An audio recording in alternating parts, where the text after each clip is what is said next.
Du, Joel, Ja, Amsel? du bist cis, oder? Ja, genau. Was genau heißt das? Also im Kontext von Geschlecht heißt cis, dass man sich dem Geschlecht zugehörig fühlt, das man bei der Geburt zugeteilt bekommen hat. Und das ist bei mir so. Also bei der Geburt haben sie gesagt, ich bin männlich und ich bin ein Mann. Ah ja, schön. Dat hei ass méiwéi Sex. Wir schwätzen allzweetwoch über den anderen Thema zu Sexualität. Vun wéi de Kierper funktionéiert, iwwer Bezeungen bis hin zu Sexpraktiken. Maybe Sex. Der Podcast für all Mensch mit einem Körper. Moin und willkommen bei Maybe Sex. Ich werde jetzt aber gleich wieder auf Deutsch switchen, denn Amsel ist aus Österreich. Hallo Amsel. Hallo, Joel. Vielen Dank, dass du heute dabei bist. Wir werden heute über das Thema Trans reden. Ihr habt jetzt schon die Definition vom Gegenteil oder, wenn man so will, das Gegenteil von Trans gehört, nämlich Cis. Und Amsel hat sich freundlicherweise bereit erklärt, mit uns über Trans zu reden.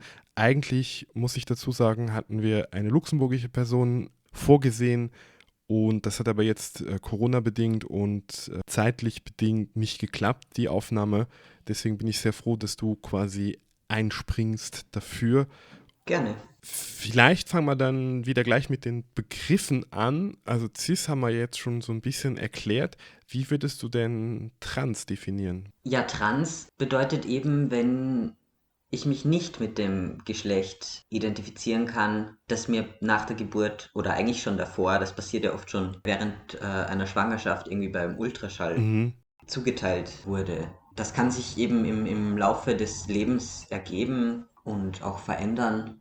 Und es kann dann eben sein, dass man bemerkt, hoppla, da ist irgendwie ein Fehler passiert bei der Zuteilung. Nun ist es grundsätzlich ja so, dass sich ganz viele dieser Einteilungen, die wir ja so gerne als Menschen vornehmen, dass sich die nicht so binär, also in 1 und 0 oder in Schwarz und Weiß oder halt in irgendwelche Kategorien wie Mann und Frau aufteilen lassen, sondern dass das alles ein Spektrum ist. Genau, also es kennen wahrscheinlich die meisten so diese beiden Geschlechter Mann und Frau. Wir haben ja vorher schon drüber gesprochen, du bist ein Mann, ich bin eben auch ein Mann, du bist ein Cis-Mann, ich bin ein Transmann. Es sind aber weit nicht die einzigen Geschlechter und es gibt eben auch viele Personen, die nicht binär sind oder zum Beispiel agender oder genderfluid. Diese Sachen können eben variieren. Man kann sich irgendwie zwischen diesen, wenn man so möchte, Polen befinden. Man kann sich aber auch ganz woanders verorten oder man kann diese beiden Pole, also männlich und weiblich, generell ablehnen und sagen, das ist ein System, in dem ich mich nicht wiederfinde.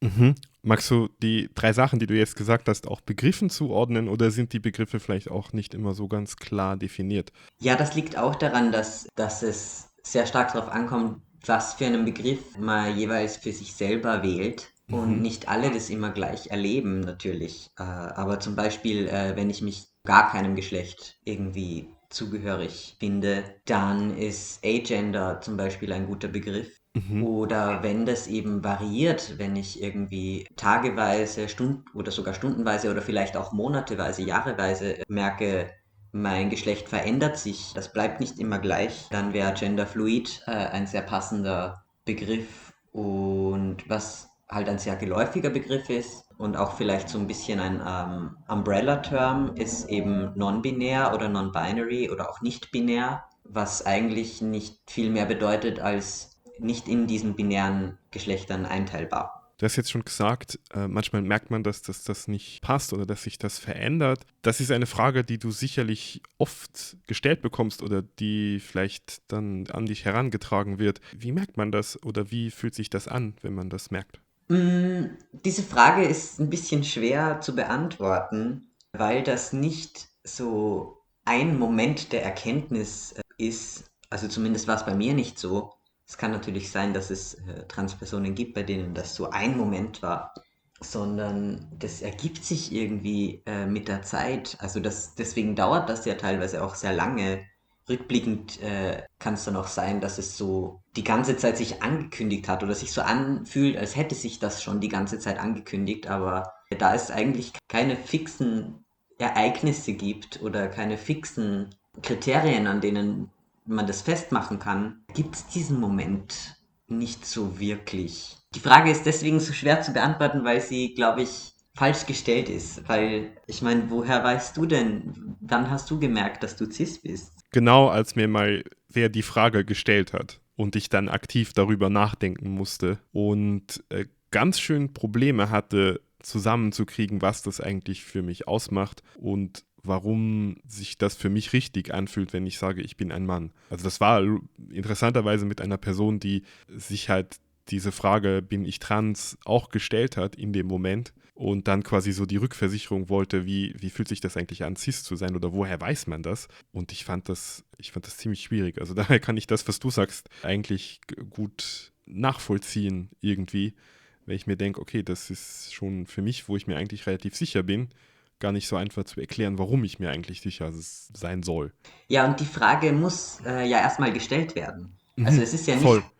so, als gäbe es irgendwie so den Zeitpunkt, keine Ahnung, in der Schule oder so mit 12 werden alle Kinder mal gefragt, ob sie trans sind. Das passiert ja nicht. Irgendwie muss sich diese Frage auf einem anderen Weg stellen. Mag das jetzt nicht unbedingt unmittelbar vergleichen, aber was du jetzt so erzählt hast, dass sich Dinge ergeben oder dass man im Nachhinein vielleicht feststellt, dass da schon was war, das kenne ich zum Beispiel auch von der Bisexualität, dass das bei mir lange Zeit, dass mir das nicht klar war, ich es vielleicht sogar verdrängt habe und es dann irgendwann halt, ich es nicht mehr ignorieren konnte und dann so ganz viele Sachen im Nachhinein mir erstmal klar wurden. Ja, ich denke mal, dass so Coming Out, diese Prozesse, um für sich selbst eine Bezeichnung zu finden und um die eigene Rolle in der Welt oder die eigene Identität irgendwie zu beschreiben, dass die sich teilweise in dieser Hinsicht schon ähneln können.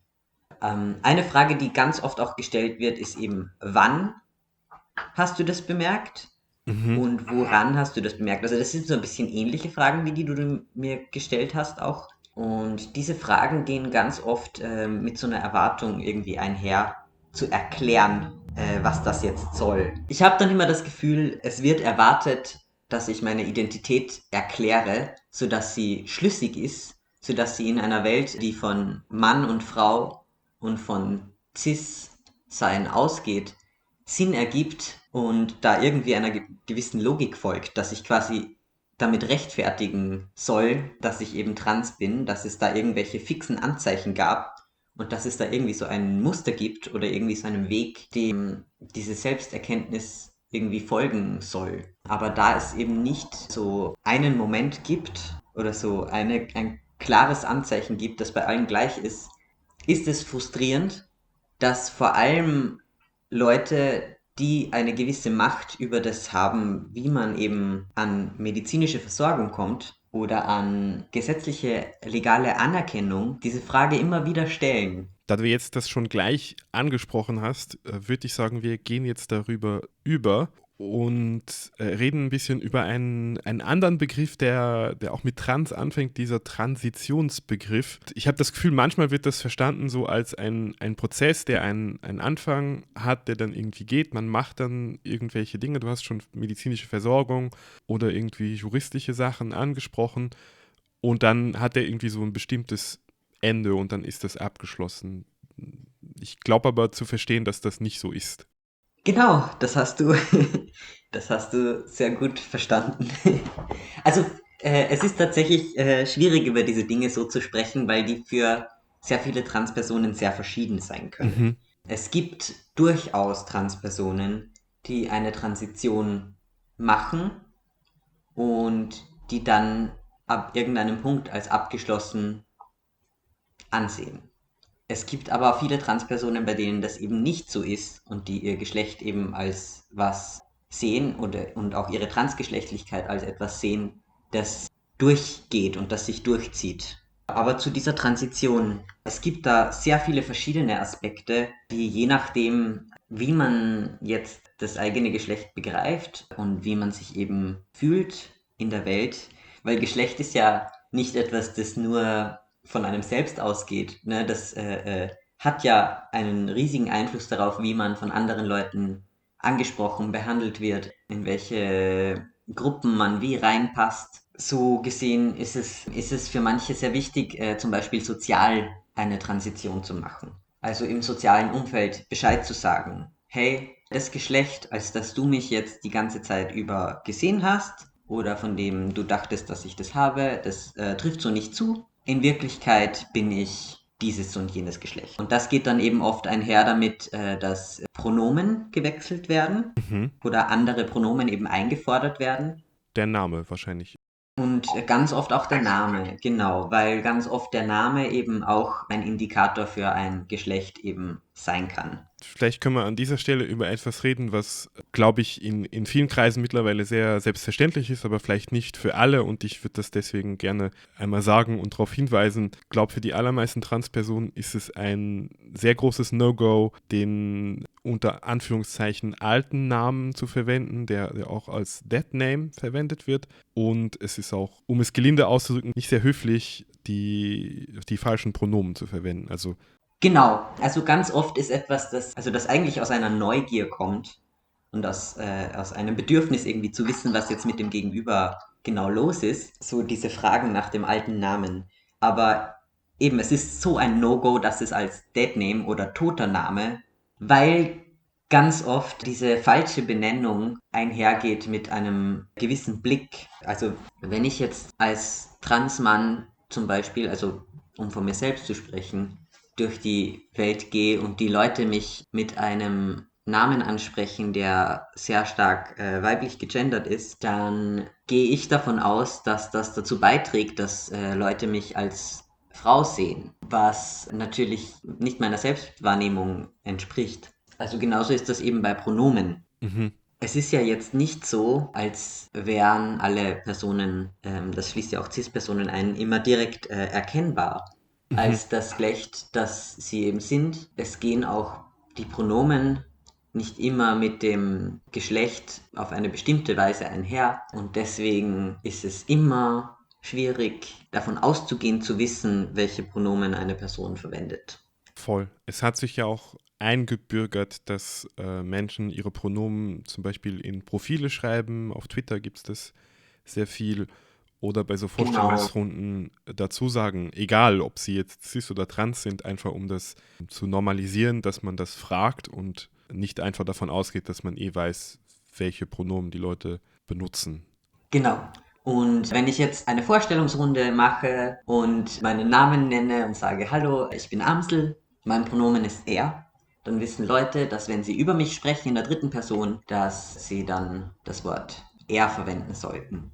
Es gibt aber auch sogenannte Neopronomen oder Pronomen, die aus anderen Sprachen herangezogen werden, weil als Personalpronomen im Deutschen ja eher er und sie nur gängig sind. Die wenigsten Leute bezeichnen sich selber als es. Es gibt diese Leute, das ist dann auch zu respektieren. Allerdings empfinden es viele Leute, die das eben nicht selbst gewählt haben, als Beleidigung, da das ganz oft als ein Pronomen für Objekte herangezogen wird und manchmal eben auch als Beleidigung verwendet wird, wenn jetzt zum Beispiel das Geschlecht von einer Person nicht als männlich oder weiblich direkt einordnbar ist. Also mir ist es zum Beispiel auch tatsächlich schon passiert, dass ich auf beleidigende Weise von jemandem, der mich nicht einordnen konnte, als es bezeichnet wurde. Es gibt eben, um das zu umgehen, dann andere Pronomen auch. Es gibt die Möglichkeit, they aus dem Englischen einfach zu übersetzen und dann in einem deutschen Satz zu verwenden. Es gibt aber auch Menschen, die fordern andere Pronomen ein, zum Beispiel en, nin, per, sehr und so weiter. Also es gibt da keine Grenzen. Es gibt da nämlich keine offiziellen Regelungen und dementsprechend ist es auch offen und Leute können sich etwas erfinden. Es gibt auch genug Leute, die sagen, sie möchten keine gegenderten Pronomen verwenden, in keiner Weise, und deswegen ist es ihnen lieber in der dritten Person, dass nur der Name verwendet wird. Generell der Hinweis, dass Sprache lebendig ist und man mit ihr spielen kann und ausprobieren kann. Und das gilt auch fürs Luxemburgische, wo sich in dem Kontext mit Pronomen noch ein paar andere Fragen stellen. Aber ich würde alle einladen, damit zu spielen und auszuprobieren. Das war jetzt die soziale Transition. Oder gehört dazu noch was? Es gibt auch noch einen wichtigen Begriff, der jetzt noch nicht genannt wurde, der ist nämlich das Misgendering, der genau das beschreibt, also diesen Akt, ein falsches Pronomen für eine Person zu verwenden. Das kann aus Versehen passieren, weil es eben noch ungewohnt ist oder weil man von vornherein nicht wusste, was das richtige Pronomen ist. Das kann aber auch absichtlich passieren, um die Identität einer meistens Transperson anzugreifen. Und in dem Fall ist es eine Beleidigung und kann sehr wehtun. Mhm. Wir haben jetzt über Namen und Pronomen geredet. Gehört noch was anderes zu sozialer Transition? Zur sozialen Transition sind das die Hauptfaktoren. Man kann die in verschiedenen Aspekten des Lebens einfordern oder eben nicht. Das ist eben auch ein wichtiger Aspekt, ist eben, dass so eine Transition nicht immer komplett sein muss, sondern da auch von der persönlichen Sicherheit ausgegangen werden kann. Oft geht mit einer sozialen Transition dann auch die legale einher, wo dann tatsächlich in Dokumenten der Name und eben dieser Geschlechtsmarker verändert wird. Also wenn jetzt zum Beispiel im Pass steht, eine Person sei weiblich und das trifft nicht zu, dass das dann auch geändert wird.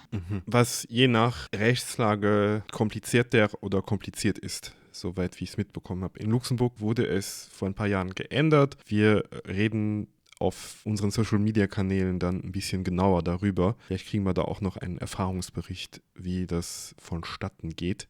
Deswegen würde ich das jetzt im Podcast ein bisschen ausklammern. Vielleicht ein bisschen über medizinische Transition reden.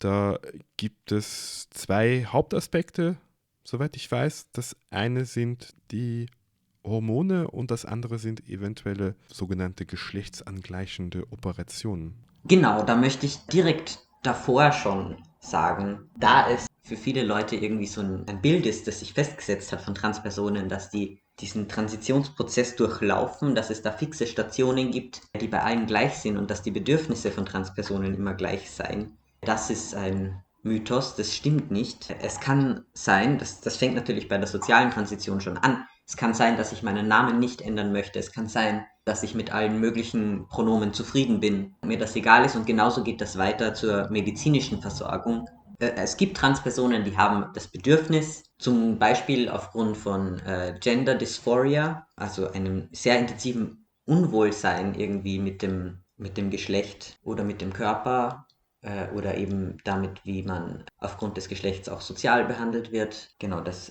kann man durch Gender Dysphoria oder Dysphorie bezeichnen. Es kann aber auch einfach daran, also es muss gar nicht dieses extreme Unwohlsein vorhanden sein. Es kann auch einfach sein, dass man das Bedürfnis hat, den Körper auf eine gewisse Art und Weise zu ändern, um sich darin wohler zu fühlen oder mehr wie sich selbst zu fühlen. Und dafür gibt es dann eben diese Maßnahmen von Hormonersatzbehandlung und verschiedenen Operationen. Also es wird dann ganz oft gefragt, hattest du die OP schon? Meine Lieblingsfrage, weil welche OP soll da gemeint sein?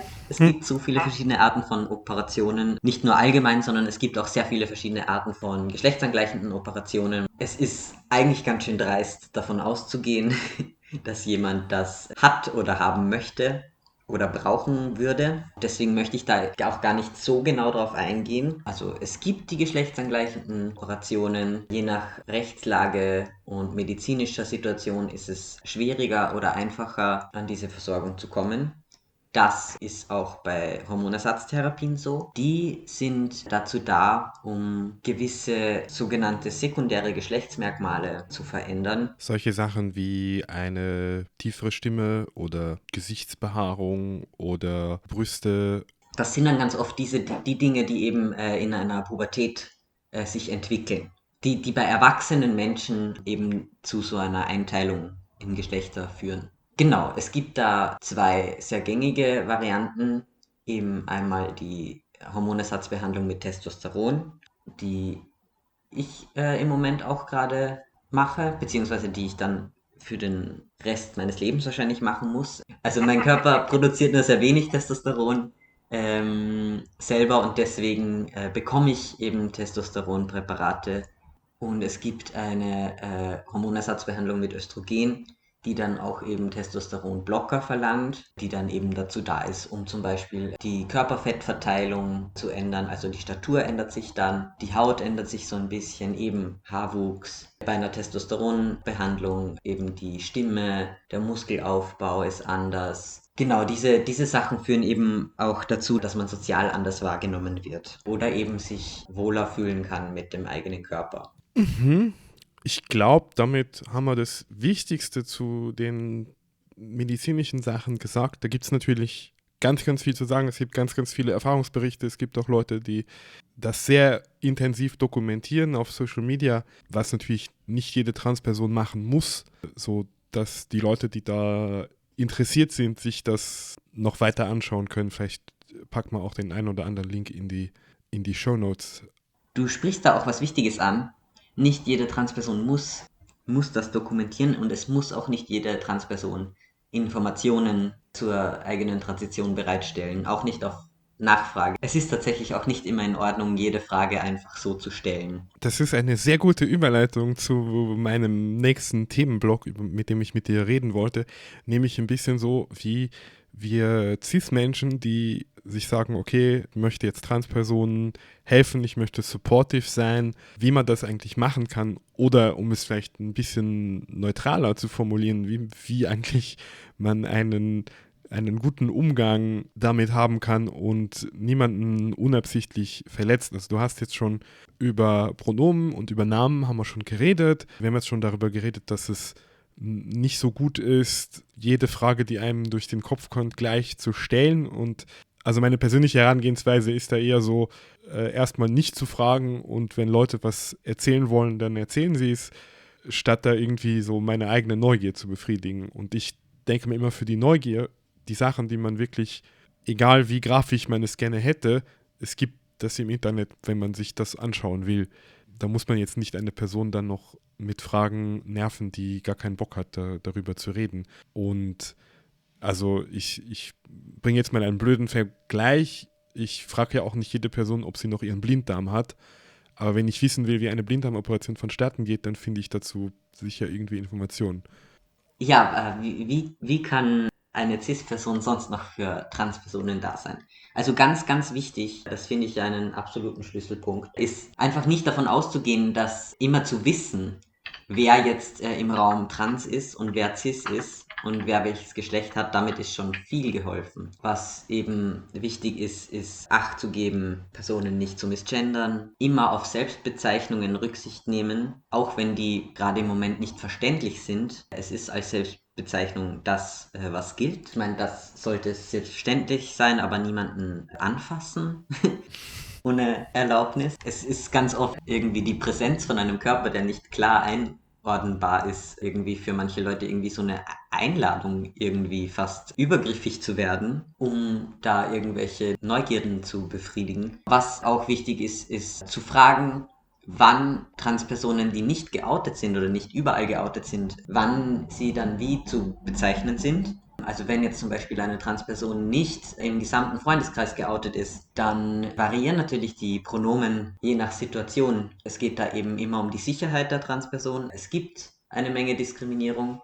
Es wäre auch wichtig, wenn das irgendwie im öffentlichen Raum passiert, da einzuschreiten. Wenn eine Transperson überall geoutet ist, eben auch, wenn sie abwesend ist, zu korrigieren, wenn sie misgendert wird. Was fällt mir noch ein? Auf Demonstrationen gehen, eben politische Veränderungen einfordern. Auch wenn jetzt nicht immer Transpersonen anwesend sind, diese Themen trotzdem als wichtig anzuerkennen. Von Cis-Personen sprechen, wenn nur Cis-Personen gemeint sind. Nicht zum Beispiel sagen, Frauen sind so und so, haben diese und jene Bedürfnisse, wenn es in dem Fall konkret um Cis-Frauen geht oder wenn es jetzt um Reproduktionsthemen zum Beispiel geht. Die betreffen ganz oft nicht alle Frauen und auch nicht nur Frauen und trotzdem werden sie ganz oft als Frauenthemen behandelt. Ich versuche mal ein Beispiel zu geben, weil das vielleicht ein bisschen theoretisch war. Also zum Beispiel sowas wie, wenn wir über Geburtskontrolle reden, zu sagen, Menschen mit einem Uterus und nicht einfach zu sagen Frauen und zu denken, okay, das sind eh alle Frauen, weil es stimmt halt nicht und es stimmt halt egal wie nicht. Ja, natürlich, was auch dazu gehört, sind internationale Themen. Ne? Es ist nicht überall sicher für Transpersonen. Es ist deswegen auch wichtig, sich dafür einzusetzen, dass zum Beispiel geflüchtete Transpersonen einen sicheren Platz haben. Also diese Themen sind natürlich dann auch immer noch größer als nur die direkte Interaktion mit einer Transperson, von der man das auch weiß. Vielleicht nochmal zurück auf den näheren Umgang mit Transpersonen im eigenen Umfeld. Manchmal kommt es ja vor, dass man mit Menschen in einer Beziehung ist oder sexuelle Kontakte mit ihnen hätte. Und ich habe mir da so in meiner Vorbereitung aufgeschrieben, die Frage, worauf soll man da achten, speziell in Beziehungen oder bei sexuellen Kontakten mit Transpersonen. Und jetzt, wo ich so drüber nachgedacht habe, denke ich mir, eigentlich auf die gleichen Sachen wie mit jeder anderen Person, weil wenn eine Person irgendwo nicht angefasst werden will, dann sollte mir das egal sein, ob die cis oder trans ist. Ich sollte einfach vorher fragen, ob ich eine Person wo anfassen darf oder nicht. Und die Sachen, die in Beziehungen mit Cis-Menschen gelten, die gelten, glaube ich, auch in Beziehungen mit Trans-Menschen. Von daher ist das Kapitel vielleicht ganz schnell abgeschlossen. Ja, also einen Zusatz habe ich noch und der ist, die Bezeichnungen für Körperteile können eben auch variieren. Das ist natürlich bei Cis-Personen auch so, aber ganz oft stehen die Bezeichnungen für bestimmte Körperteile sehr eng Zusammenhang mit eben Geschlecht und können eben Dysphorie hervorrufen mit dem eigenen Körper. Das heißt, es ist vielleicht auch gut abzusprechen, welche Wörter für zum Beispiel Genitalien verwendet werden können und sollen und welche nicht. Finde ich eigentlich ganz gut, finde ich, kann man sowieso bei allen Menschen auch machen. Reden wir vielleicht noch über ein Thema, was vielleicht schon vielen durch den Kopf geht, wenn wir jetzt schon längere Zeit über Transpersonen reden, nämlich die Repräsentation in Medien und Popkultur. Da hat sich ja in den letzten 10, 15 Jahren ein bisschen was getan. Also das Thema Trans ist jetzt nicht mehr so ganz so ein Nischenthema medial, wie es vielleicht mal war. Ja, zum Glück hat sich da einiges getan. Es hat sich aber auch viel nicht getan.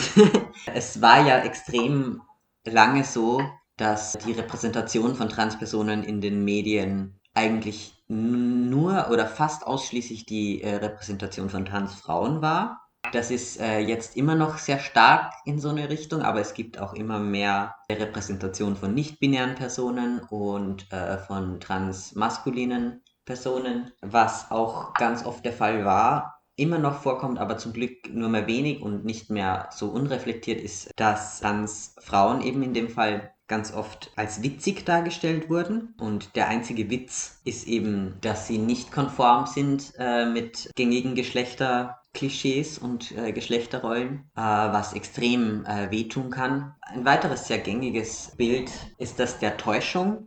Das ist auch ein großes Problem, dass ganz oft in den Medien Transpersonen als Leute, die etwas vorspielen oder die so tun, als ob dargestellt werden, was dazu führt, dass das viele Leute auch über tatsächliche, echte Transpersonen denken. Wird zum Glück auch immer weniger und immer mehr diskutiert. Das geht auch damit einher, dass ganz oft dann irgendwie Cis-Personen Transpersonen spielen in Filmen zum Beispiel. Also das sorgt ja immer wieder für große Diskussionen, wenn zum Beispiel eben eine Transfrau von einem Cis-Mann gespielt wird, währenddessen also Schauspielerinnen, die trans sind, nach Jobs ringen und eher selten Rollen bekommen, wo sie Cis-Frauen spielen würden, zum Beispiel. Es gibt noch etwas, das mich stört, ganz oft an der Repräsentation von Transpersonen in Medien, ist, dass es so Leitgeschichten sein müssen. Es ist fast so, als dürfe man nicht trans und glücklich sein in den Medien und als dürfe man das nicht als was Positives wahrnehmen. Aber es gibt natürlich mittlerweile auch bessere Beispiele, vielfältigere Beispiele vor allem. Okay, also in den Medien tut sich so einiges, was die Repräsentation angeht, und das heißt ja auch zum Glück oft, dass sich dann das gesamtgesellschaftliche Umfeld ein bisschen ändert zum Positiven hin, weil es halt dann diese positiven Beispiele gibt oder halt einfach diese Normalisierung davon und man halt einfach Transpersonen in ganz normalen Rollen sieht, wo es nicht hauptsächlich darum geht, dass sie trans sind, sondern dass sie, keine Ahnung, bei der Polizei arbeiten und Mordfälle lösen oder in den Weltraum fliegen oder whatever. Auch wenn das heißt, dass es ein bisschen gesellschaftlichen Fortschritt gibt, das heißt aber nicht, dass es gar keine Diskriminierung mehr gäbe. Im Gegenteil, wir haben ja schon angesprochen, dass also gerade bei sozialer und medizinischer Transition, dass die Rahmenbedingungen, die gesetzlichen, ziemlich alt oft sind und dass so verkrustete Strukturen sind, die eigentlich geändert werden müsste, weil da ganz viel schief läuft und ganz viele komische Anforderungen sind, die einfach nicht mit der Lebensrealität der meisten Transleute übereinander stimmt. Und dann gibt es natürlich auch noch Diskriminierung, die nicht einfach durch Strukturen kommt, sondern von einzelnen Personen kommt, wo es halt ganz viel Hass gibt, vor allem auch online.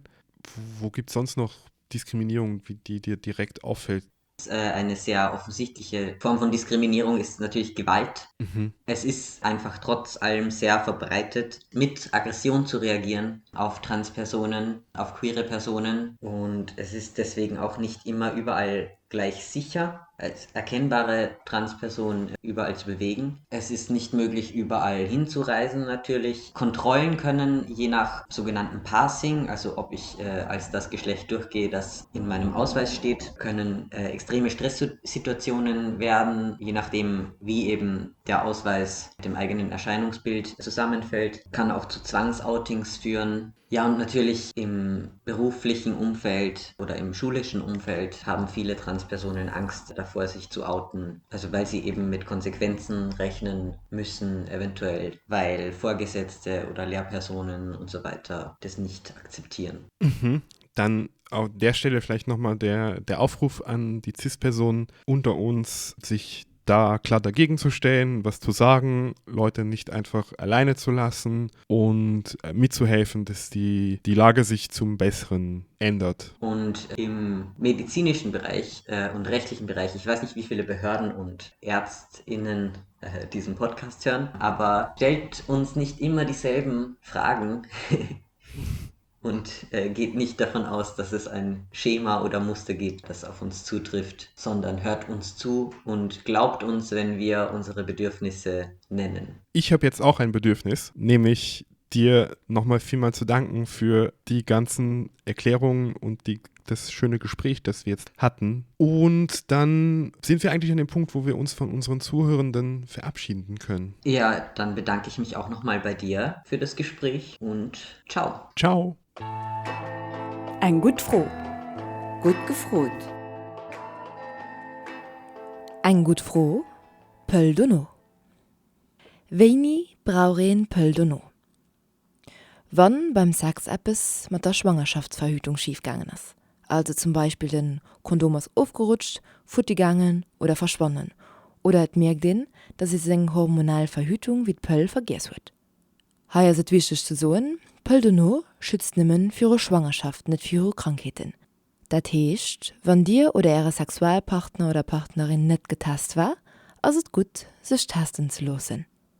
Aber das ist sowieso immer gut. Lauscht das heute so als Rubrik How to Stay Safe in Luxemburg. Frage Nummer 2. Wo kriegen Sie? Pëll donno geht es gratis am Planning familial, zum Beispiel an der Stadt zu Asch oder zu Ettelbrück. Et kriegen Sie auch an zwar ohne Rezept, an ohne Altersgrenz an der Abdikt. Ab an vom Jahr 2020 oder 2021 können Sie das Notfallverhütungsmittel gratis gehen, also von der Krankenkasse überholt gehen. Am Moment kosten sie noch die 9 Euro. An Pëll vom Dach donno kostet die 24 Euro. Der fragt dich, war das Pëll vom Dach donno? Das beantworte ich auf Frage Nummer 3. Wie funktioniert Pëll vom Dach donno? Pëll donno verzögert oder verhindert den Eisprung. Also dem Moment, wo die Zelle aus dem Eierstock rüber an den E-Leder springt und befrucht kann gehen. Pëll donno möchte, dass das mehr spät geschieht oder dass gar kein E-Zell produziert wird. Das heißt, dass kein E-Zell da ist, der kann von einem Spermium befrucht gehen. Es gibt zwei unterschiedliche Typen von der Pëll donno. An der einen Pëll ist das Hormon Levonorgestrel dran, und an der anderen der Wirkstoff Ulipristalacet. Die Pill mam Levonorgestrel hält an ihrer Wirksamkeit mit der Zeit auf. No 72 Stunden wirkt sie dann nicht mehr. Dafür ist es wichtig, die Pill sehr wie möglich zu holen. Die Wirkung von der Pill Dono mit dem Ulipristalacet, zum Beispiel Dalawan, wirkt bis zu 5 Tage nach Geschlechtsverkehr und verändert heisch, und als du weinst, ein sicher Wiel, wann nach Sex mehr Zeit vergangen ist. Weil in der Pill also auch nach Milan kann anholen wie den Dach Dono, schwätzt den Heinz du von der Pill vom Dach Dono. Froh Nummer 4. Kann ich schwanger gehen, wenn ich Pill Dono geholt habe? Ja.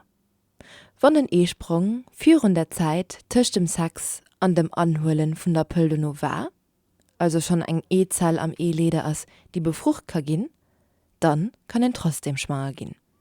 Wie gesagt, einfach die Pill Dono so sehr wie möglich holen. Du kann es auch helfen, weil sie sich schon 4 Runden an der Aptik kauft und sie einfach daheim lagert. Hei, natürlich drauf gucken, dass sie nicht aufgelaufen ist. Wenn den Eisprung schon geschieht ist, da kann ihn sich auch die Spiraldono ersetzen lassen. Die Spiraldono verhindert, dass sich die befruchteten E-Zell an der Gebärmutter annisten kann. Froh Nummer 5.